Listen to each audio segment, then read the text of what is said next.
7 décembre 1941. En tant que président Franklin D. Roosevelt l'attribuerait plus tard. Un jour qui vivrait dans l'infamie. La plus grande et la plus puissante force de porte-avions jamais assemblée sous le drapeau de la marine impériale japonaise a frappé la base navale américaine de Pearl Harbor à Hawaï.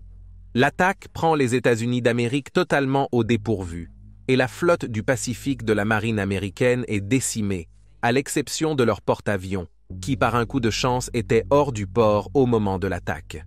Au cours des mois suivants, la marine japonaise semble invincible alors qu'elle traverse l'océan Pacifique, détruisant les navires de guerre américains, australiens et britanniques, ainsi que quiconque se met en travers de leur chemin.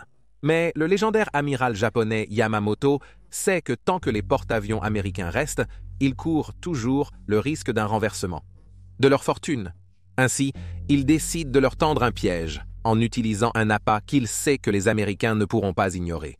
Sa cible est un petit atoll situé à peu près à mi-chemin entre le Japon et l'Amérique du Nord. C'est l'histoire de la bataille de Midway. L'épisode d'aujourd'hui a été sponsorisé par Raid Shadow Legends. Des escarmouches à petite échelle aux batailles à grande échelle minutieusement planifiées, la guerre est complexe, détaillée et peut souvent dépendre des actions et des décisions d'une seule personne. Nous couvrons beaucoup de différentes batailles et événements historiques sur cette chaîne. Avez-vous déjà pensé que vous auriez choisi une tactique différente? Dans cet esprit, nous sommes ravis de partager un jeu où vous devrez absolument élaborer vos propres stratégies, et c'est Raid Shadow Legends.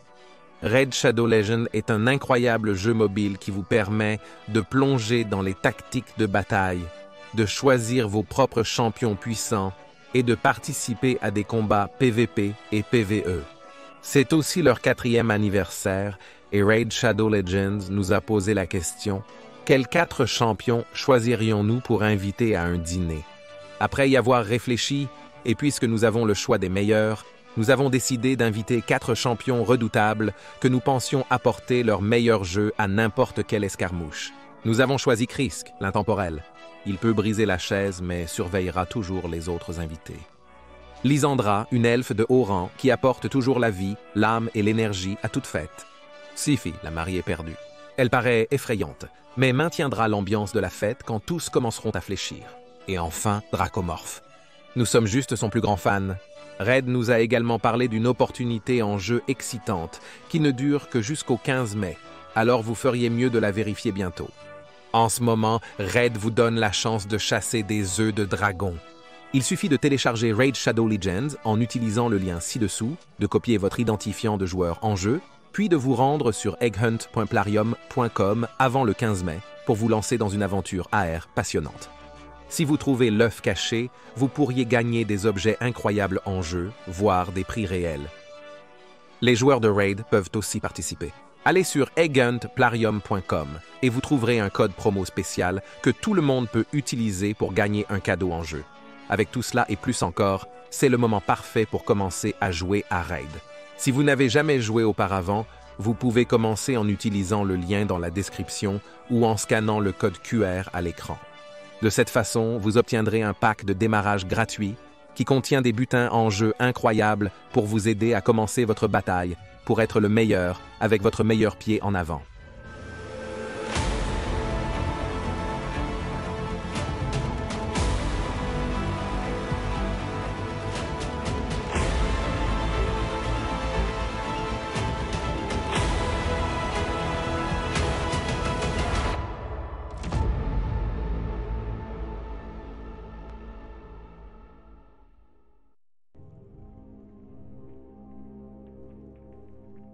Avant la Seconde Guerre mondiale, les stratèges navals débattaient encore du rôle du porte-avions dans les futures guerres maritimes.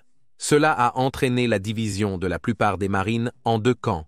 Le premier étant que les avions navals resteraient principalement une extension de la flotte de bataille existante, trouvant les flottes ennemies et les affaiblissant avant l'entrée des cuirassés, qui resterait le dernier mot dans la guerre navale. Les avions devraient bien sûr aussi repousser les avions ennemis qui essaieraient de faire la même chose. Certains argumentent que les avions navals seraient idéaux pour les futures guerres maritimes. Cependant, certains soutiennent que les avions navals progressaient à un rythme rapide et que leur puissance de feu avait un énorme potentiel pour influencer le cours d'une bataille, et donc les jours du cuirassé en tant que principal instrument de la guerre navale étaient maintenant révolus. Parmi toutes les grandes marines, le Japon a sans doute adopté l'approche la plus équilibrée pour son programme de construction navale.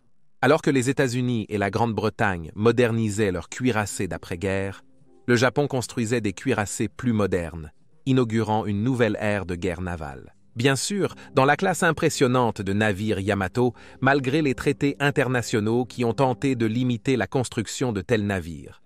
En même temps, la marine impériale japonaise a également constitué la plus grande force de porte-avions au monde, avec 4 porte-avions légers et 6 porte-avions de flotte en 1941, soutenus par des bombardiers torpilleurs bimoteurs à longue portée basés à terre. Le maître d'œuvre de ce programme de construction d'aviation navale était l'amiral Yamamoto, lui-même ayant une formation en artillerie navale avant de réaliser que les avions étaient à l'avenir. Ainsi, lorsque Yamamoto a été chargé de concevoir un plan pour attaquer la base navale américaine de Pearl Harbor à Hawaï, sa priorité était de détruire les 3 porte-avions de la flotte américaine stationnés là-bas, l'Enterprise CV-6, le Lexington CV-2 et le Saratoga CV-3. Pourtant, malgré sa force de frappe, commandée par le vice-amiral Nagumo au début de la guerre, profitant d'une surprise totale le matin du 7 décembre 1940 et par un incroyable coup de chance pour les Américains, aucun des 3 porte-avions n'était présent, étant engagé dans d'autres tâches. Le Saratoga était à San Diego, après une révision générale récente.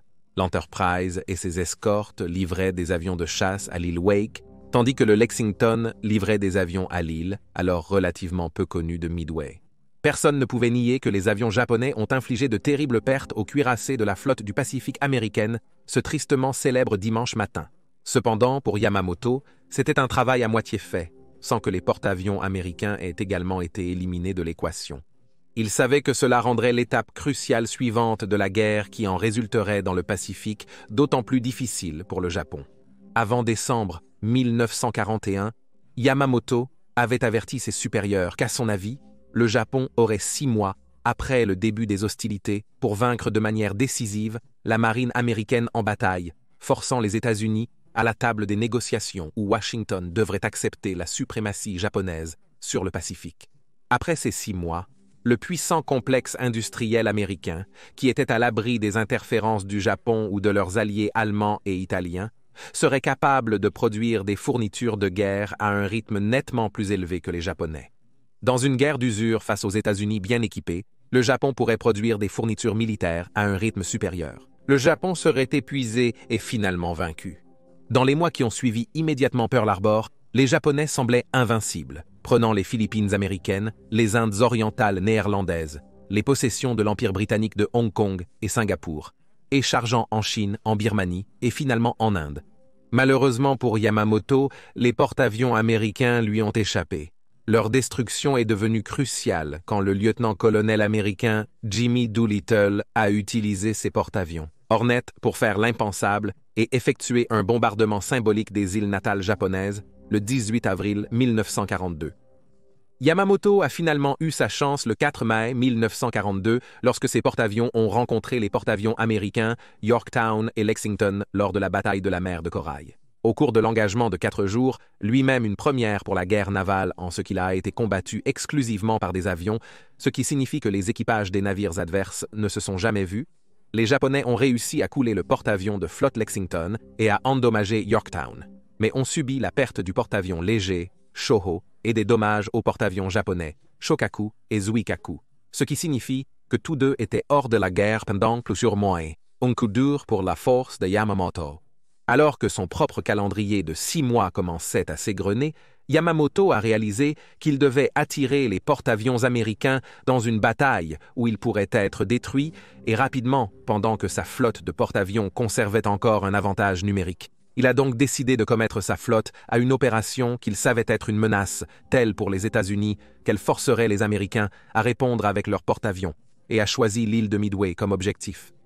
La capture de l'île de Midway porterait un grave préjudice aux opérations navales américaines dans le Pacifique, leur refusant l'utilisation de l'île comme escale de ravitaillement.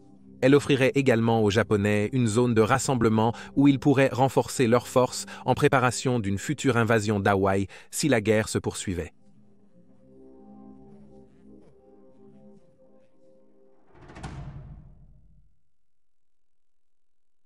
Midway est un atoll situé dans l'océan Pacifique Nord et comprend deux îles distinctes. L'île principale est connue sous le nom d'île de sable et a une superficie de seulement 1117 acres, tandis que la plus petite bande de terre connue simplement sous le nom d'île de l'Est avec seulement 366 acres. Son nom provient du fait qu'il est presque entièrement à égale distance entre l'Amérique du Nord et l'Asie, et à environ un tiers de la distance entre Hawaï et le Japon. La première observation enregistrée des îles a été faite en 1859 par le navire de chasse aux phoques américain Gambier sous le commandement du capitaine Brooks, qui a combiné son nom et le remplacement pour nommer l'atoll Isles Middlebrook. Avec le temps, cela a été remplacé par Midway. Plusieurs petits établissements ont été créés sur l'atoll, mais la flotte américaine n'en a utilisé aucun. Les îles n'ont été utilisées que dans les années suivant leur découverte, et leur importance n'a fait que croître après le début des vols transpacifiques de passagers par la flotte d'hydravions de Pan Am, qui utilisait les îles comme escale. Afin d'aider à maintenir l'autorité américaine sur les îles, une petite garnison de Marines américains a été stationnée sur Sand Island à partir de 1904 en parallèle avec la construction d'une station de radio pour la transmission de messages. Alors que les relations entre les États-Unis et le Japon commençaient à se dégrader en 1941, la marine américaine a décidé de construire une station aérienne sur Eastern Island pour servir de point de ravitaillement pour les bombardiers et les transports à longue portée, ainsi que pour aider à la défendre contre les attaques et suivre les mouvements de la flotte japonaise. Puis, le matin du 7 décembre 1941, alors que les bombes et les torpilles japonaises s'abattaient sur Pearl Harbor, deux destroyers japonais, le Sazanami et l'Ushio, se sont détachés de leur flotte principale et ont attaqué la garnison américaine stationnée à Midway. Les destroyers japonais Sazanami et Ushio ont été les premiers à attaquer le Japon, tout comme le premier destroyer américain. Premier Lieutenant George H. Cannon, USMC, a reçu à titre posthume la médaille d'honneur pour ses actions pendant l'attaque, quand, malgré ses blessures dues aux tirs ennemis, il a refusé de quitter son poste jusqu'à ce que ceux sous son commandement, qui avaient également été blessés, soient évacués en premier. Cela lui a finalement coûté la vie. Midway a de nouveau été attaqué le soir du 8 février 1942 lorsque le sous-marin japonais, le Sazanami, et le destroyer américain, le Sazanami et Ushio, étaient à la station de radio de la marine américaine, mais des artilleurs du corps des Marines américains en alerte ont repéré le sous-marin et ont rapidement riposté, le forçant à fuir avant que des dégâts réels ne puissent être causés. Malgré les attaques, alors que les renseignements américains décelaient une grande préparation japonaise au printemps 1942, un débat persistait sur la prochaine cible japonaise, Midway ou une autre armée américaine. Cible américaine dans le Pacifique, très probablement une invasion directe d'Hawaï. C'était la question qui dominait le lieutenant-commandant Joseph Rochefort et son équipe de cryptographes et de linguistes qui travaillaient dans une pièce exiguë sans fenêtre à Pearl Harbor, interceptant les transmissions japonaises et les décodant. Ils sont devenus si compétents pour briser le code japonais connu sous le nom de JN25B qu'à certains moments, ils déchiffraient les messages cryptés plus rapidement que les Japonais eux-mêmes. Cependant, déchiffrer un message est une chose. Comprendre sa signification en est une autre. Rochefort et son équipe ont commencé à réaliser que les Japonais rassemblèrent leurs forces pour une attaque contre une cible qu'ils avaient désignée de manière plutôt cryptique comme AF. Mais où se trouvait exactement AF? Les rapports japonais sur AF auraient pu désigner diverses bases US ou alliées dans le Pacifique, donc il fallait que les Japonais mentionnent un détail spécifique utile à leur cause. Qu'est-ce qui guiderait Rochefort vers le lieu mentionné? Sa première percée est survenue en mars, lorsqu'un avion de reconnaissance japonais, volant près de Midway, a fait un rapport météorologique faisant référence à AF, ce qui lui a fait réaliser que l'atoll était la cible. Mais cela n'était pas assez concret pour ses supérieurs, qui croyaient toujours que les Japonais contourneraient les îles et envahiraient Hawaï. Certains d'entre eux pensaient même que leur cible était en réalité la côte ouest des États-Unis, potentiellement en représailles à l'attaque de Doolittle. Il a donc élaboré un plan astucieux, qu'il espérait prouver qu'il avait raison. Il a envoyé des instructions à un sous-marin américain pour transmettre un message aux opérateurs radio de Midway, leur demandant de transmettre un message indiquant que les évaporateurs d'eau salée de l'île étaient en panne. Environ 2 jours plus tard, Rochefort a été informé que son équipe avait intercepté un message codé japonais qui disait que AF manquait d'eau douce. Il n'y avait plus aucun doute. Les Japonais allaient attaquer Midway en force dans l'intention de la capturer. Plutôt que de passer par les voies régulières, Rochefort a pris l'action plutôt audacieuse de contacter un vieil ami, le lieutenant-commandant Edwin Layton, qui sert maintenant comme officier de renseignement pour l'amiral Chester W. Nimitz, le commandant en chef de la flotte du Pacifique des États-Unis à Pearl Harbor. Rochefort a peut-être perdu des amis dans la hiérarchie en contournant ses supérieurs, mais sa décision a été bénéfique, car même Nimitz n'a pas réussi à le faire taire, maintenant convaincu. Au cours des semaines suivantes, alors que Nimitz réorganisait sa flotte pour répondre, d'autres informations ont été interceptées, y compris le plan de bataille japonais et même la date à laquelle il devait avoir lieu. Au lieu que Yamamoto tende un piège aux porte-avions américains, il naviguait maintenant vers Midway, sans se douter que Nimitz tendait lui-même un piège aux porte-avions japonais. Le 5 mai 1942, le quartier général impérial du Japon a émis l'ordre de la marine de Yamamoto numéro 18, autorisant sa campagne de Midway. La stratégie de Yamamoto pour l'offensive de Midway était à la fois ambitieuse et complexe, impliquant 5 phases distinctes, chacune avec son propre objectif. L'opération impliquait une force navale combinée de 11 cuirassés, y compris le super cuirassé Yamato. Le super, navire amiral de Yamamoto et 4 porte-avions ayant participé à l'attaque de Pearl Harbor étaient les 2 cuirassés. Ils étaient soutenus par une force de 23 croiseurs, 67 destroyers et 22 sous-marins, ainsi que 3 petits porte-avions légers, bien que ceux-ci ne soient pas présents à Midway. Cependant, la première phase du plan global aurait en réalité lieu à quelque 1668 miles au nord, dans les îles Aléoutiennes d'Alaska.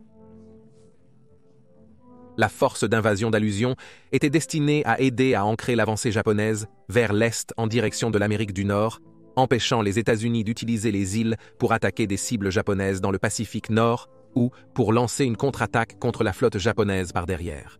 Pour Yamamoto, la campagne d'Allusion servait également de distraction pour l'attaque sur Midway, qui aurait lieu le lendemain, le 4 juin, retardant la réponse américaine et permettant à sa force d'invasion d'avoir plus de temps pour les Japonais, pour capturer et sécuriser Sand Island et Eastern Island, préparant l'appât pour les porte-avions américains. Avant la force de porte-avions de l'amiral Nagumo, connue sous le nom de Force mobile frappant Midway, un cordon de sous-marins à 3 niveaux devait être établi entre l'atoll et Hawaï. Ces derniers surveilleraient l'approche de la flotte américaine, permettant à Yamamoto d'ajuster son piège pour les porte-avions américains. Approchant du nord-ouest de l'atoll, le matin du 4 juin, l'aile aérienne puissante de la force mobile attaquerait Midway, bombardant l'aérodrome et tirant sur les positions défensives des Marines américains, les affaiblissant pour les 2 forces d'invasion, une pour chaque île, pour attaquer pendant que Nagumo déplaçait sa flotte pour tendre une embuscade aux Américains une fois qu'ils arrivaient. La responsabilité globale de la planification de l'invasion est tombée sur un certain commandant Toyama. Toutefois, il a remarqué qu'il devait le faire avec une image mince de ce que les troupes terrestres japonaises pourraient anticiper. Les renseignements concernant les forces américaines à mi-chemin étaient médiocres, et Toyama manquait même de cartes récentes des 2 îles. Les tentatives de reconnaissance ont échoué à cause du vaste nombre de Marines américains stationnés sur l'île, bloquant tous les hydravions japonais de longue portée pour effectuer un repérage anticipé. Une grande partie de ce qu'ils avaient prévu était basée sur des spéculations, des suppositions ou au mieux, des informations obsolètes. En fait, l'armée et la marine japonaise étaient en désaccord significatif sur le nombre de militaires américains qu'elles s'attendaient à trouver. La marine supposant qu'il ne serait guère plus que le nombre d'avant-guerre d'environ 750. Tandis que l'armée estimait qu'il serait plus proche de 2000 compte tenu de l'importance de l'atoll pour l'effort de guerre américaine. En fait, le nombre était près du double de l'estimation de l'armée japonaise, grâce au renfort de l'armée de l'air américaine, qui était précipitée vers les îles. La tâche d'envahir l'île de Sand a été confiée à la 2e force spéciale navale, combinée du capitaine Ota, comptant environ 1500 marines japonais, tandis que l'invasion de l'île de l'Est serait confiée au détachement Ichiki de l'armée impériale japonaise, comptant 2000 hommes commandés par le colonel Ichiki. Tous 2 étaient considérés comme certains des meilleures troupes d'assaut du Japon, et pendant l'invasion, ils pouvaient compter sur un soutien significatif de l'artillerie aérienne et navale pour réprimer la résistance américaine. Bien qu'il ait pu avoir les troupes pour le travail, Toyama a rapidement découvert que la marine manquait de bateaux à fond plat nécessaires pour amener ses troupes à l'île depuis leurs navires de troupes, le forçant à demander d'en emprunter à l'armée, une tâche difficile pour une marine japonaise. Puis enfin, vers le 6 juin, la flotte américaine arriverait, moment auquel Yamamoto pourrait leur tendre un piège. Pour le vice-amiral Nagumo, commandant de la force mobile, détruire la flotte américaine serait un défi de taille.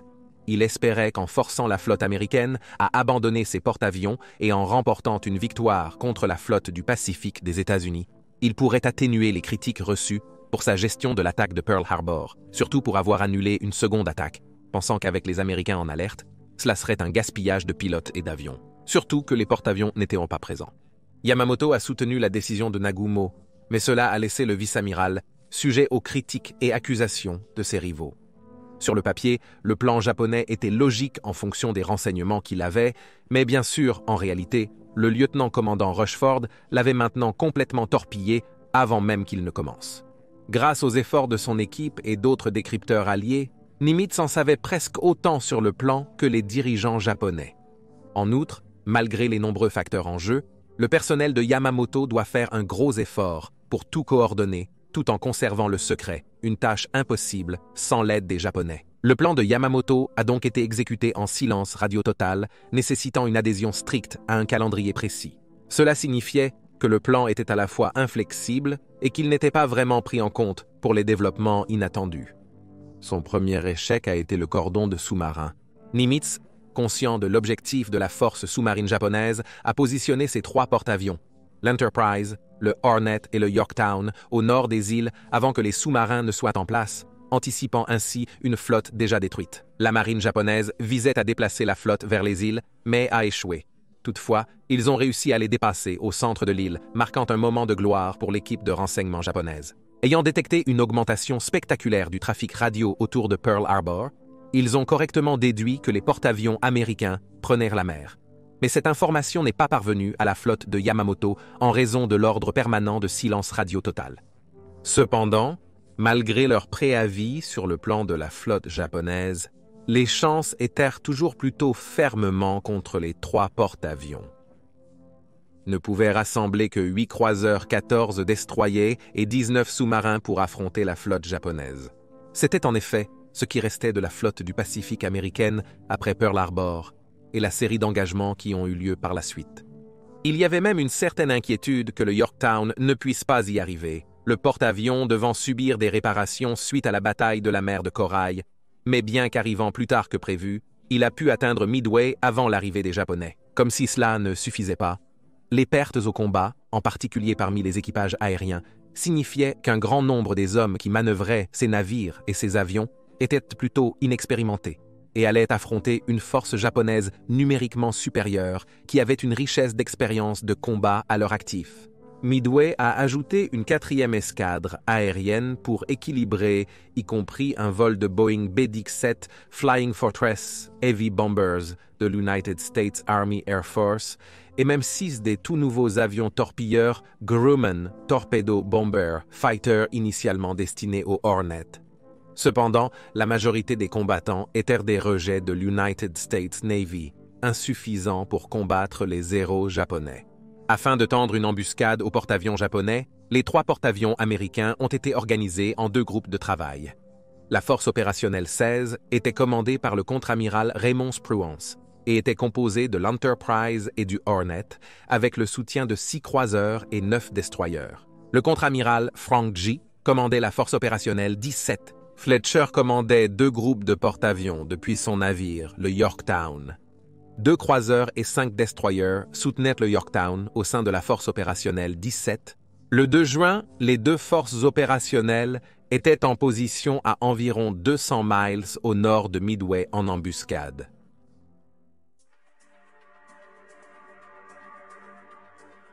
Peu avant 300 heures, le matin du 3 juin 1943, 2 porte-avions légers japonais, le Ryujo et le Junyo, naviguant près de la pointe des îles Aléoutiennes, sous le commandement de l'amiral Kakuta, ont commencé à lancer des avions pour initier la campagne des Aléoutiennes.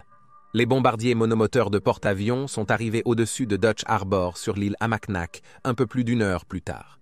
Alors que l'aube commençait, ils ont bombardé les réservoirs de stockage d'huile, la station de radio de l'île et les casernes de l'armée américaine à Fort Mears. Pendant ce temps, plus au sud, le vice-amiral Nagumo allait se rendre compte que, contrairement à Pearl Harbor, la campagne de Midway ne bénéficierait pas du même niveau de surprise. Au départ, lorsque sa flotte s'est approchée à moins de 1000 miles de Midway, il a rencontré un épais brouillard, ce qui l'a réjoui, car cela aiderait à dissimuler leur approche finale. Mais en même temps, cela l'avait empêché d'envoyer ses propres avions de reconnaissance pour repérer les avions et les navires ennemis. Pendant ce temps, plus à l'ouest et derrière la force mobile, l'amiral Yamamoto, à bord du puissant cuirassé Yamato, s'inquiétait également de l'augmentation du trafic radio en provenance de Midway. Bien qu'il était confiant, Nagumo n'avait pas encore été détecté. Tout a changé vers 900 heures lorsqu'un hydravion PBY Catalina de la marine américaine du Patrol Squadron 44, piloté par l'enseigne Jack Reed, a repéré les Japonais. Transport portant l'armée impériale japonaise et les Marines pour l'invasion.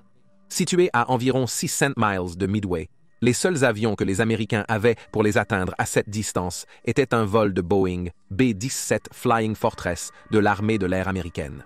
9 B-17 ont décollé de Midway vers 1h230 et se sont dirigés vers la dernière position signalée des navires japonais. On attendait beaucoup des bombardiers forteresses, leur puissance de feu cumulative étant jugée suffisante pour qu'ils puissent se frayer un chemin à travers les zéros, patrouillant autour de la flotte, tandis que leur capacité d'altitude les laisserait hors de portée de la plupart des Japonais. Si ces avions pouvaient réduire les villes en poussière, sûrement que les navires n'avaient aucune chance. Malheureusement pour les Américains, ces espoirs se sont avérés infondés, car même avec leur célèbre site de bombardement Norden, lorsqu'ils ont lancé leur attaque à 1h530, il s'est avéré quasiment impossible de frapper les navires en dessous. Les B-17 n'ont réussi à toucher aucune de leurs cibles, les bombes explosant plutôt dans l'eau, envoyant d'impressionnants jets d'eau vers le ciel. Cependant, tout n'était pas pour rien, car certains des équipages de B-17 ont pris des photos de la flotte japonaise pendant qu'ils survolaient, aidant les analystes de renseignement à Midway à déterminer la taille exacte et la disposition de l'ennemi auquel ils seraient confrontés. Cependant, les aviateurs de Midway n'avaient pas fini. Alors que les B-17 décollaient, les avions japonais ont repris leur envol. 4 Catalinas américains ont été armés de torpilles pour une attaque nocturne. Pendant l'attaque, un Catalina a réussi à toucher un pétrolier japonais, bien que cela n'ait pas réussi à couler le navire.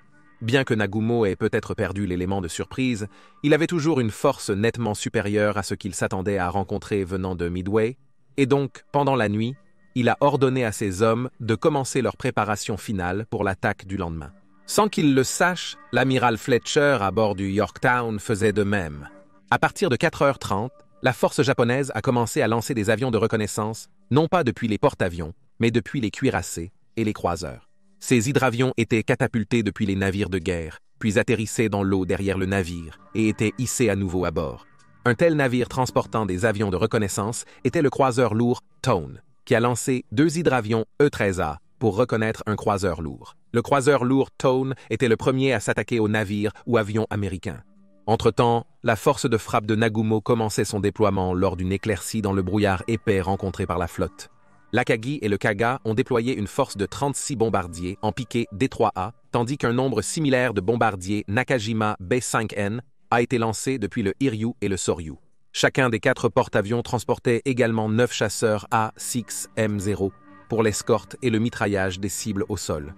Presque une heure plus tard, une Catalina, cette fois pilotée par le lieutenant Howard P., a repéré l'un des porte-avions japonais et a alerté Midway, qui a commencé à se mobiliser.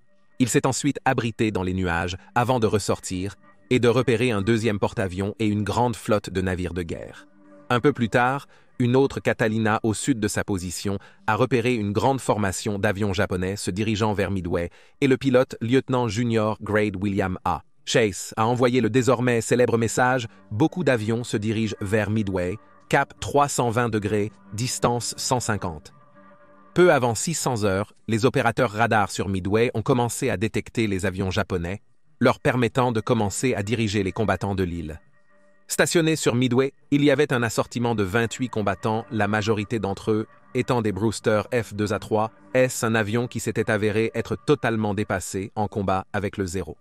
Les F-2A3, opérés par l'escadron VMF 221 du Corps des Marines des États-Unis, ont été les premiers déployés. L'île est dirigée par le major Floyd B. Parks, seuls 24 avions étaient opérationnels et tous ont décollé pour rencontrer les 116 avions japonais entrants. Le dernier chasseur avait à peine décollé lorsque le premier des avions offensifs de Midway a commencé à décoller immédiatement après eux. Malheureusement, les avions de torpillage et de bombardement étaient un mélange éclectique de types de la marine, des Marines et de l'armée de l'air, ce qui rendait la coordination de l'attaque difficile. En plus des B-17, l'armée de l'air avait déployé 4 B-26 Marauder à 2 moteurs à Midway, ceux-ci ayant été rapidement adaptés à Hawaï pour transporter des torpilles lancées par avion, quelque chose que les pilotes de l'armée n'avaient jamais été formés à utiliser.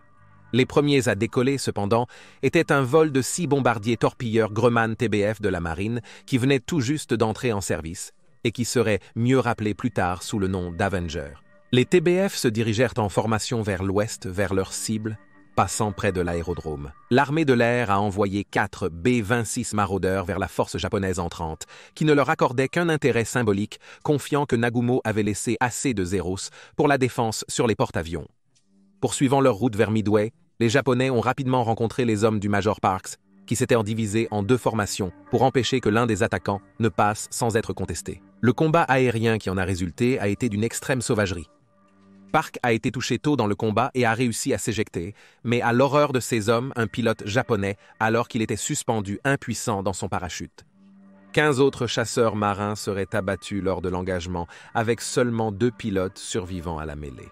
Le reste est tous rentrés à Midway avec de lourds dommages, et seulement 2 d'entre eux ont jamais été en état de voler à nouveau. L'opposition aérienne américaine ayant été neutralisée, les bombardiers japonais sont entrés, rencontrant un intense feu anti-aérien de la part des artilleurs au sol des Marines américains. Les bombardiers ont mené une puissante attaque sur la base aérienne, bombardant les avions et les hangars, tout en essayant d'éviter la piste, dans l'espoir qu'elle puisse être utilisée pour les avions japonais une fois que les îles auraient été capturées. Ils ont aussi attaqué la centrale de l'île de l'Est, détruisant les pompes à carburant, obligeant le ravitaillement des avions manuellement et explosant les réservoirs d'huile, produisant un nuage noir visible à des kilomètres à la ronde en brûlant. À 715 heures, l'attaque était terminée et le signal de tout éclair a été donné, permettant aux défenseurs américains d'évaluer les dégâts et de se préparer à défendre. L'armée de l'air américaine a également été envoyée à la base de l'armée de l'air américaine à Nagumo, où ils ont été envoyés à leurs blessés. Malgré le carnage, Nagumo se retrouvait maintenant avec un problème, car le chef du raid a rompu le silence radio et a informé le vice-amiral qu'une nouvelle attaque serait nécessaire pour achever la mission. Cependant, cela allait à l'encontre des ordres de Yamamoto, qui lui demandait de garder ses avions prêts à combattre la flotte américaine lorsqu'elle arriverait. Peut-être encore échaudé par les critiques sur sa gestion de l'attaque de Pearl Harbor, il a décidé cette fois d'envoyer une autre vague et il a ordonné que les avions qu'il gardait en réserve soient déplacés vers la base de l'US Air Force. L'US Air Force a également été envoyé à la base de l'US Air Force et mis en état d'alerte pour l'attaque. Presque au même moment, les avions offensifs américains ont commencé à atteindre la flotte japonaise. Les TBF se sont divisés en 2 sections et ont lancé leur attaque, ouvrant les portes de leurs soutes à torpilles bien avant d'atteindre leur cible afin de pouvoir encore larguer leurs armes si leur système hydraulique était touché par le feu japonais. Lors de leurs attaques, les TBF ont été pris pour cible par les Zéros et massacrés. Seul un des 6 survivra, bien qu'avec un mitrailleur de queue mort et un pilote et un raider gravement blessés. Suivant de près les TBF, les B-26 ont ensuite commencé leur propre attaque. Visant les 4 porte-avions au centre de la flotte japonaise qui avait commencé à se disperser en prenant des manœuvres d'évasion, les B-26, dirigés par le capitaine de l'armée James Collins, ont rapidement été attaqués par des Zéros. Mais Collins et un autre B-26, piloté par le premier lieutenant Jim Murray, ont continué et ont dirigé leurs torpilles vers l'Akagi, à bord duquel se trouvait Nagumo. Malgré une énorme quantité de punitions, les robustes B-26 ont survécu à des centaines de coups de feu, seulement pour que les pilotes manquent leur cible, alors que le navire tournait brusquement pour éviter leurs armes. L'équipage de Murray a tout de même réussi à déposer des douzaines de balles de mitrailleuses sur le pont du navire, avant que les avions blessés ne s'échappent vers Midway. Néanmoins, un autre B-26 gravement atteint semblait essayer de percuter le pont de l'Akagi. Les B-26 ont tenté de s'échapper, mais ont perdu le contrôle face à l'Akagi et se sont écrasés en mer. S'ils avaient réussi, ils auraient très bien pu tuer Nagumo. Moins d'une demi-heure plus tard, la troisième vague d'attaques américaines est arrivée sous la forme de 16 bombardiers en piqué Douglas Dauntless SBD-2 du 241e escadron de bombardement de reconnaissance des Marines américains. Opérant en 3 sections, les bombardiers en piqué sont arrivés à 8000 pieds avant de lancer leur attaque, larguant leurs bombes, puis tentant de se cacher dans les nuages pendant leur fuite. Encore une fois, les défenses japonaises ont frappé. Seulement la moitié atteignit ses cibles, aucun n'a touché les porte-avions et 2 ont été abattus en fuyant. Ensuite, c'était à nouveau le tour des B-17. 15 B-17 avaient initialement été chargés de faire une deuxième tentative sur les navires de troupes, mais ont ensuite reçu l'ordre de se diriger vers les porte-avions japonais. Attaquant à 815 heures, ils ont constaté que la flotte japonaise avait perdu sa cohésion et était largement dispersée à la suite des manœuvres difficiles des Japonais.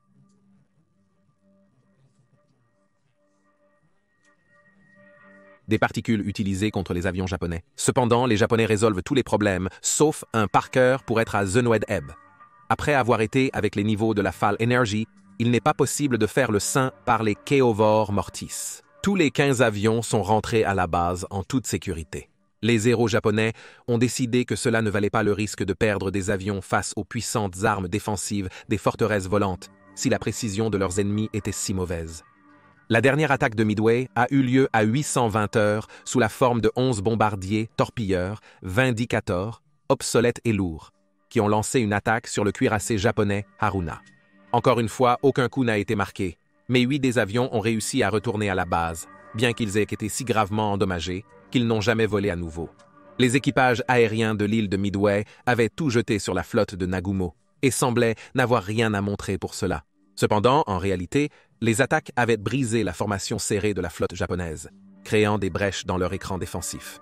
Cela n'a été qu'exacerbé par l'apparition du sous-marin américain USS Nautilus, sous le commandement du lieutenant-commandant William H. Brockman, qui a fait 3 attaques déterminées mais infructueuses sur la flotte japonaise. Cela, à son tour, obligeant les Japonais à entreprendre des balayages anti-sous-marins. De plus, ayant dû engager ses chasseurs de réserve pour défendre la flotte, de nombreux héros devaient maintenant atterrir à nouveau sur les porte-avions. Après l'attaque sur l'île de Midway, l'un des équipages aériens, les E-3 Scouts, a décollé du croiseur lourd Tone et a fait une découverte surprenante. L'équipage des Scouts, décollant du croiseur Tone au nord de l'atoll, a fait une découverte surprenante à 240 miles plus au nord. Les Scouts ont identifié 10 navires de guerre américains composés à parts égales de destroyers et de croiseurs, jugés sans menace pour les porte-avions et cuirassés japonais. Pourtant, ce n'est pas ce à quoi Nagumo s'attendait à devoir faire face le premier jour de la bataille. Et donc, anticipant un engagement en surface avec la marine américaine, il a ordonné que tous les bombardiers torpilleurs B-5N non encore bombardés pour participer à une deuxième attaque sur Midway soient équipés de torpilles à la place. Peu après l'attaque sur Midway, les bombardiers torpilleurs B-5N étaient en action à 820 heures. Après les B-17, l'avion de reconnaissance de Tone, préparé pour une autre attaque sur Midway, a rapporté des nouvelles plus graves. Le message disait « Force ennemie accompagnée de ce qui semble être un porte-avions à l'arrière ». Cela a alarmé Nagumo, et il a immédiatement ordonné à ses bombardiers qui devaient attaquer Midway de se réarmer à nouveau, cette fois avec des torpilles et des bombes perforantes. Frapper rapidement le porte-avions américain était d'une importance primordiale. Cependant, étant donné la dispersion de la flotte japonaise après les attaques successives, il avait lancé tous ses chasseurs restants dans une grande patrouille autour d'eux pour se protéger de nouvelles raids américains pendant que la flotte se formait, ce qui signifie qu'il n'en avait aucun pour escorter les bombardiers à torpilles. Beaucoup de ceux qui étaient directement sous ses ordres ont poussé Nagumo à ordonner une attaque, qu'ils aient une escorte de chasseurs ou non, car il ne voulait pas gaspiller cette opportunité de couler un porte-avions américain. Cependant, Nagumo avait vu de ses propres yeux à quel point les avions torpilleurs américains avaient été inefficaces contre son propre UST. Nagumo avait l'occasion d'attirer plus de combattants sans escorte. Il a donc attendu que ses porte-avions aient suffisamment ravitaillé de combattants pour une couverture adéquate.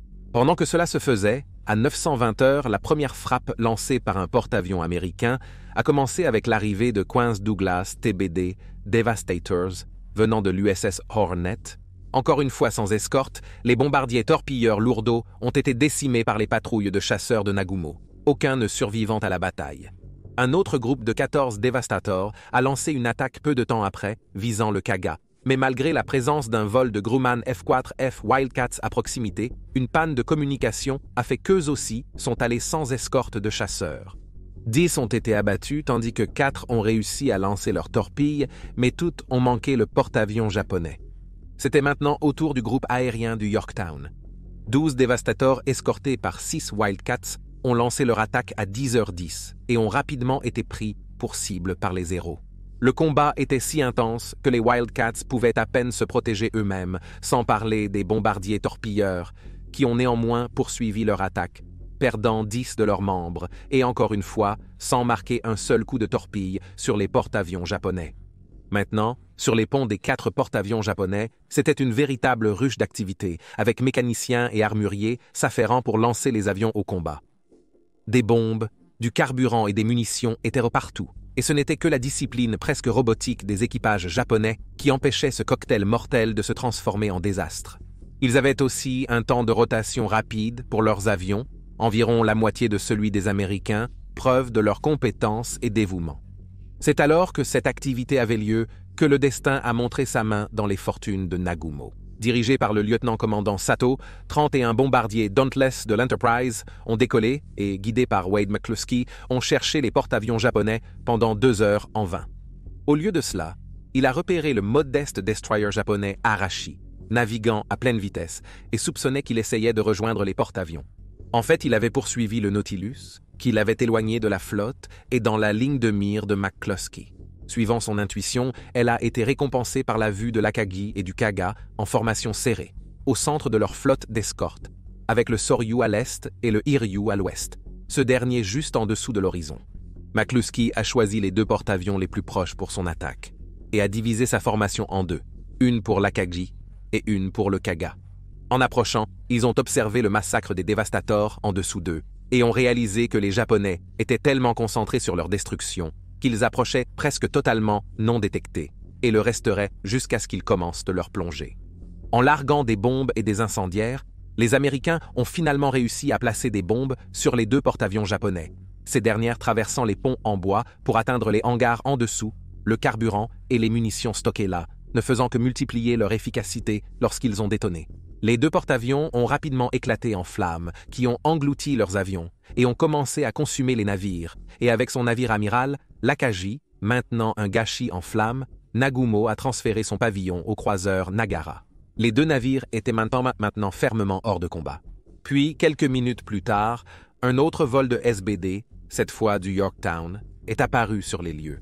À 1028 heures, le lieutenant-commandant Maxwell F. Leslie a mené 17 bombardiers en piqué contre le Soryu, atteignant un niveau de dévastation équivalent. Ce ne serait pas apprécié avant beaucoup plus tard. Mais en l'espace de seulement 5 minutes, les bombardiers en piqué de l'Enterprise et du Yorktown n'avaient pas seulement complètement inversé les fortunes des Américains à Midway, mais de tout le théâtre du Pacifique. En seulement 5 minutes, ils avaient gagné la guerre dans le Pacifique.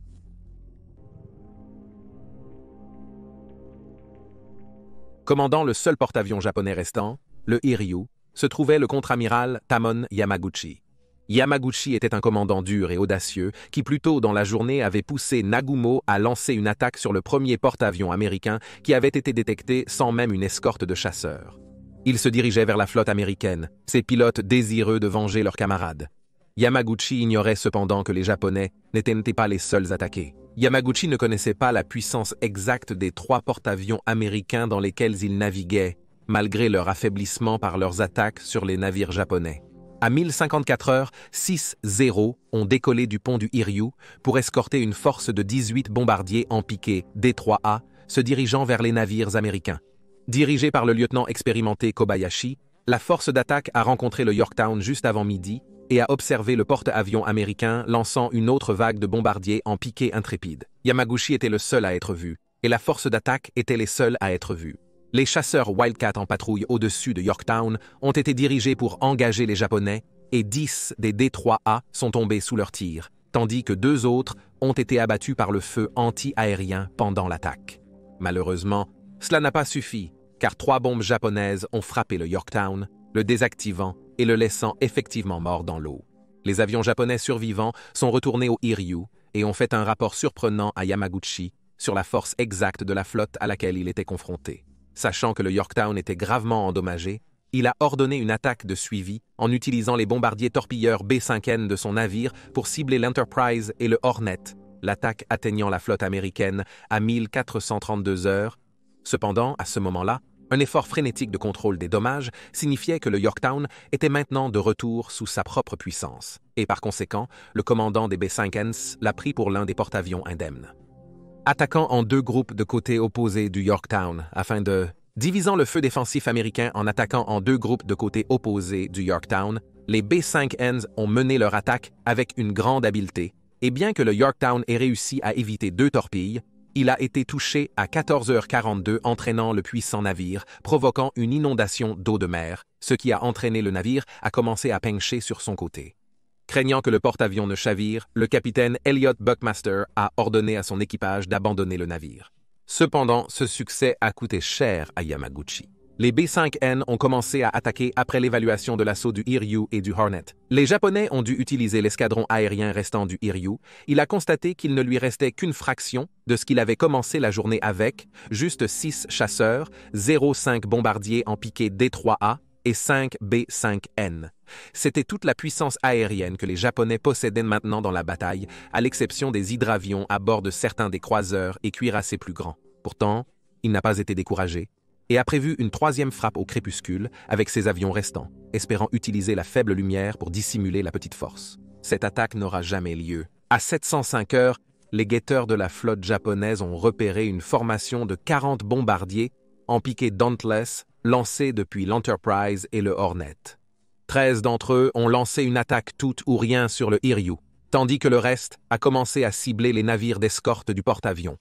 4 bombes ont frappé le porte-avions, causant d'énormes dégâts, alors que les avions armés et ravitaillés en carburant explosaient, leurs propres armes aidant à transformer le Hiryu en un gâchis carbonisé et brisé. Le résultat: les incendies résultants se sont déchaînés, les équipes de contrôle des dommages luttant en vain toute la nuit. Ayant perdu la lutte pour les sauver, Kaga et Soryu ont été abandonnés en fin d'après-midi avant de couler lentement. L'ancien navire amiral de Nagumo, l'Akaji, est resté à flot jusqu'à peu avant l'aube du 5 juin, date à laquelle il a également succombé à ses dommages et a coulé. Le Hiryu est resté à flot jusqu'aux premières heures du 5 juin, malgré une tentative de le saborder à l'aide de torpilles tirées par des destroyers japonais après que l'équipage a abandonné le navire, à l'exception de Yamaguchi et du capitaine du navire, qui ont décidé de mourir avec leur navire. À l'arrière-garde à bord de son navire amiral, l'amiral Yamamoto était horrifié par la nouvelle que les 4 porte-avions avaient été perdus. Dans un dernier effort pour sauver une sorte de victoire de la catastrophe grandissante, il a ordonné à ses cuirassés et croiseurs d'engager le combat nocturne avec la flotte américaine, sachant qu'ils auraient un avantage distinct en termes de puissance de feu, et que l'obscurité limiterait la puissance aérienne américaine, espérant détruire l'Enterprise et les Hornets avant de se retirer. Cependant, l'amiral Spruance, commandant les porte-avions de la force opérationnelle 16, avait anticipé cela et s'était retiré vers l'est avant de revenir le matin, moment auquel Yamamoto avait réalisé que tout était perdu et avait annulé l'opération Midway. Toutefois, avant ce message, 2 croiseurs, le Megami et le Mikuma, se sont rapprochés de Midway pour bombarder les installations terrestres. Ils ont été attaqués sans succès par un sous-marin américain, mais alors qu'ils entreprenaient une action d'évasion, ils sont entrés en collision l'un avec l'autre, causant d'importants dégâts. Yamamoto a laissé 2 destroyers pour servir d'escorte aux croiseurs endommagés qui ne pouvaient pas suivre la flotte principale lors de sa retraite. Sentant le sang, les avions américains les ont attaqués sans relâche, le Mikuma étant réduit à rien de plus que du métal calciné et tordu. Mais le Megami, miraculeusement, a survécu et est retourné dans les eaux japonaises, malgré des dommages immenses. Quant au Yorktown, des efforts ont été faits pour le remorquer à nouveau jusqu'à Pearl Harbor, afin de réparer son navire avec de l'énergie. Puis, dans l'après-midi du 6 juin, le sous-marin japonais, un 168, a repéré le porte-avions et a lancé une attaque avec des torpilles, qui ont touché à la fois le porte-avions et son destroyer de substitution. Le Yorktown a chaviré et est resté à flot jusqu'à 458 heures le matin du 7 juin quand il a finalement glissé sous les vagues. La bataille de Midway était terminée. Contre toute attente, les États-Unis ont infligé une victoire sans précédent à la flotte japonaise. 4 porte-avions de flotte, le crochet droit de la marine impériale japonaise, étaient partis. C'était une perte dont ils ne se remettraient jamais. Le Japon tenterait de remplacer ses porte-avions par de nouveaux en convertissant notamment le 3e cuirassé de classe Yamato en Shinano, le plus grand porte-avions de l'époque, qui cependant ne se remettrait jamais. Cela n'a servi à rien. Quant aux Japonais qui ont débarqué aux Aléoutiennes, ils ont capturé les îles d'Attu et de Kiska avant de se retrancher pour un hiver glacialement froid. Puis, l'été suivant, une force combinée américano-canadienne a débarqué et les a détruits, récupérant complètement les îles d'ici le 15 août 1943. Le complexe industriel américain était maintenant en plein essor et surpassait de loin la production de guerre du Japon. Des centaines de navires, dont des porte-avions, étaient produits en masse aux États-Unis, contre une poignée seulement au Japon pendant la même période. Pourtant, Tokyo refusait obstinément de se rendre et il a fallu 3 années de guerre sanglante et brutale pour les forcer à finalement capituler. Et tout cela grâce à la victoire à Midway.